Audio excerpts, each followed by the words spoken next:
اللي داق عندي الدجاج بهذه الطريقه هذه بالضبط كيحماق عليه بزاف، كيسولوني على الوصفه صراحه، ولكن غنشارك معكم واحد الشرموله ديال الدجاج ما يمكنش شحال كتجي بنينه.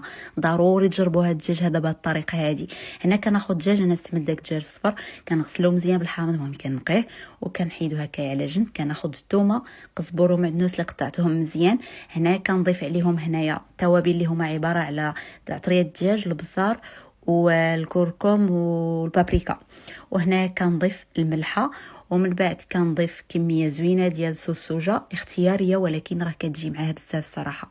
انا هنا استعملت صوص السوجه المالحه. هنا كنعصر بزاف ديال الحامض، انا هنا درت حامضه ونص. ومن بعد كنحك الزنجبيل هكا اللي كتشوفوا، غير مشات لي ديك اللقطه في التصوير.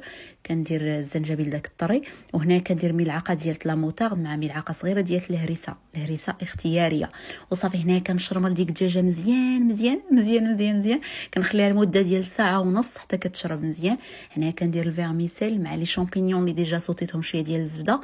هنا درت الحامض مصير، ملعقه ديال السمن والزيتون، كنخلط كلشي مزيان. وها الحشوه ديالنا وجدات.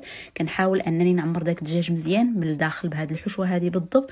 كنسدو بالخيط، كنغطيه بالبابي عادي، ومن بعد كندير البابي الي من الفوق، وكنخليه لمده ديال ساعه ونص في الفران. كيف ما كتشوفوا البلا هنايا درت فيه الماء.